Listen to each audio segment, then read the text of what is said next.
Zach with Web3 Reviews. Thank you for being with us. Today, it is Tuesday, September 23rd, and we're going to be talking about the crypto market. Let's go. Remember that none of this is financial advice. Well, guys, here we are. XRP is beneath $2.90. We're sitting at $2.86, just like yesterday. And you would not believe the stories that we're getting, man, coming out of the woodworks. You know, when Jimmy Valley said that XRP was going to $30,000, everyone wrote him off as an absolute lunatic. All right, people wrote him off and they said, fuck this guy, dude. He's out here just trying to get engagement. He doesn't really believe that. He's just trolling us. Okay? That's what they said, dude. Seriously, people were mad at Jimmy Valley for making his prediction of $30,000 for XRP. And he actually said he thinks it could go higher. So then we get Dom Kwan. And Dom Kwan comes out and he says, we think that XRP is going to $1,000 by 2030. And now we get this article from thecryptoalert.com, and it was written by Matthew Jacob. And he says that Brad Garlinghouse predicts XRP as U.S. banking backbone priced at $30,000. Matthew Jacob, this didn't happen. Brad Garlinghouse did not predict XRP would be $30,000. It's actually insane, man. You know what's happening right now, guys? They're setting the stage for us to hold the bag. I'll tell you, because I know. Dude, I'm the biggest XRP fan you know. I put out a video every day, Monday through Friday, for the past 2 years about XRP. Before that, I was a fanatic, and I was just listening to the likes of Kevin Cage, blockchain backer, the digital asset investor, in the Bearable Bull. Dude, have you guys ever listened to the Bearable Bull? If you actually go listen to the Bearable Bull, I don't want to say there's something wrong with you, but like, bro, you know, I don't like, crypto broke my brain, dude. Let me say this. Crypto broke my brain. It didn't destroy my work ethic. That wasn't what broke my brain. What broke my brain was the fact that this confirmed for me that this is all a fucking stage, dude. This is all a conspiracy. You know, as a kid, I was really drawn into the thought of the Illuminati and the Tupac Machiavelli 7-day theory, 9/11, LeBron, you know, like, bro, everything spoke to me as some sort of conspiracy, and it annoyed a lot of people, right? And I realized that I was annoying people, and I also realized that there was no money to be made in talking about it, right? Like, what good did it do me to talk about it? It just made me feel like a lunatic, and it made me feel like the world sucked. And you had to push those thoughts to the back of your brain, bro.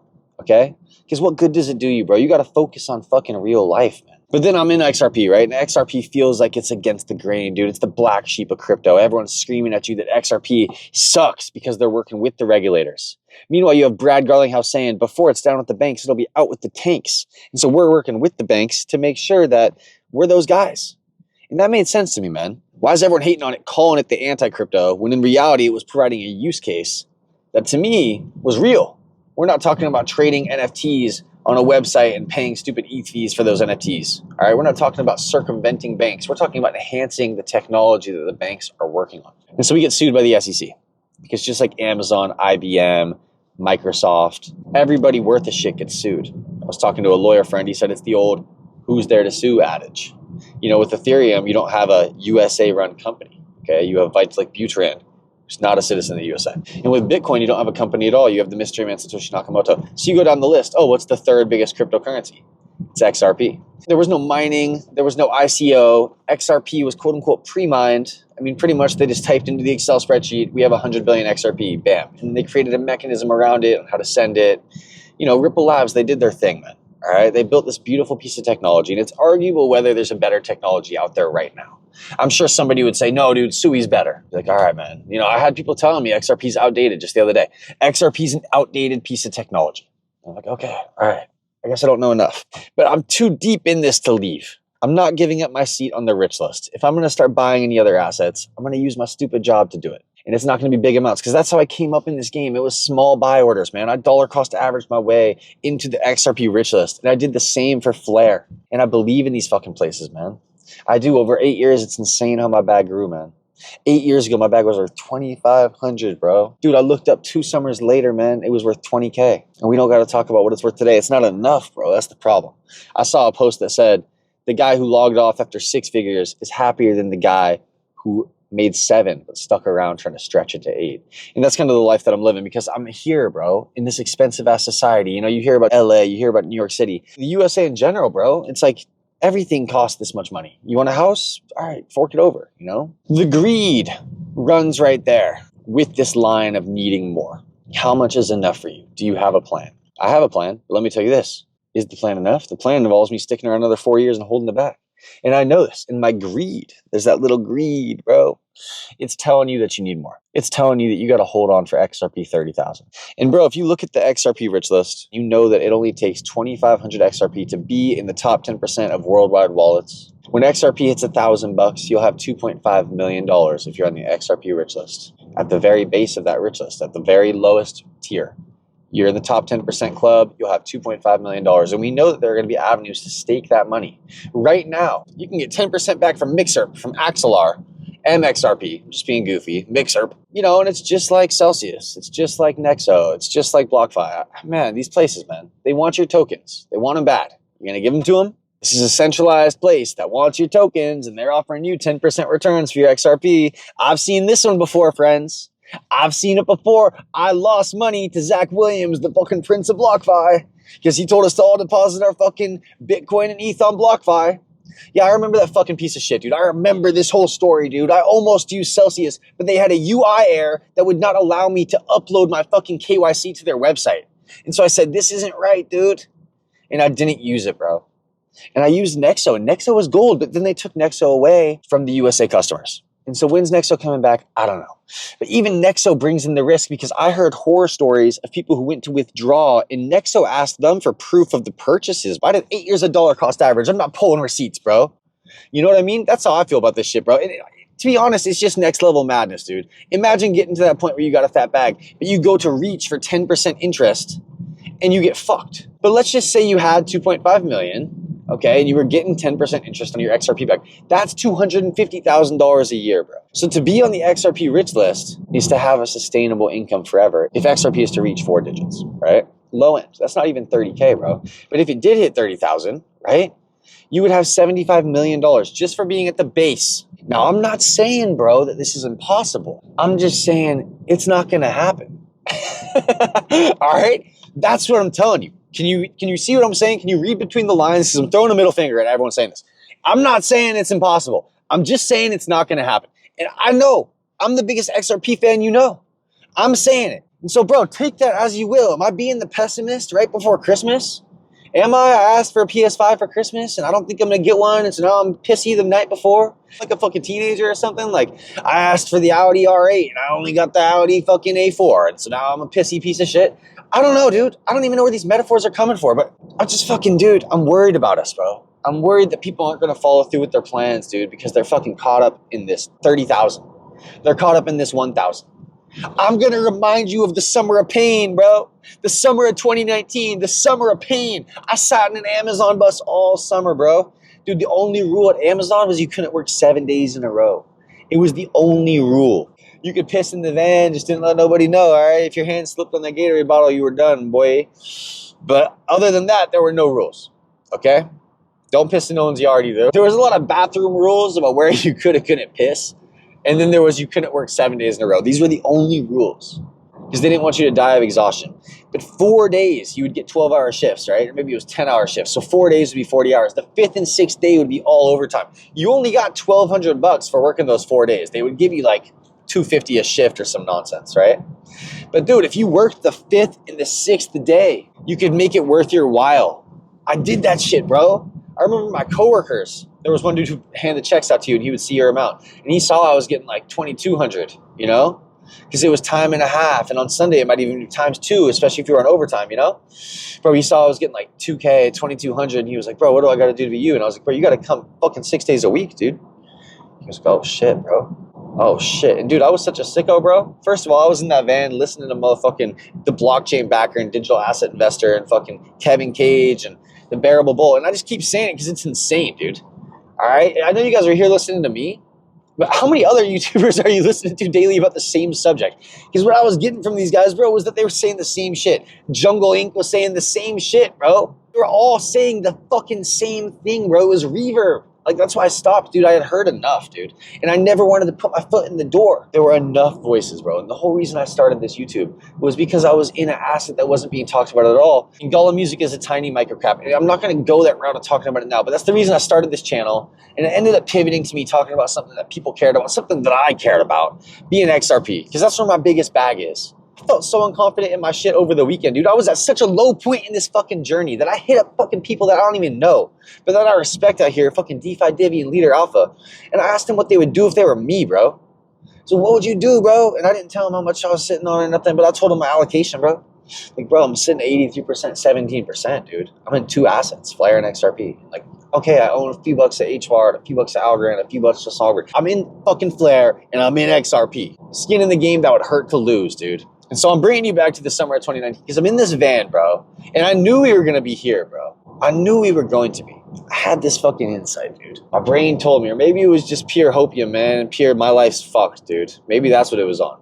I mean, you know, like when you're in that van, bro, yo, your life sucks, dude. Anyways, though, all right, it could be worse, man. All right, you always got to tell yourself that no matter what your position is, bro, no matter how little you're making, you're always comparing yourself to the next man, right? It's impossible not to. You're at the gym, there's a buff guy next to you. How could you not compare, okay? How could you not? You see that. You're not retarded, bro. We're not blind. Going on, dude. Summer of 2019, bro. In the van, dude.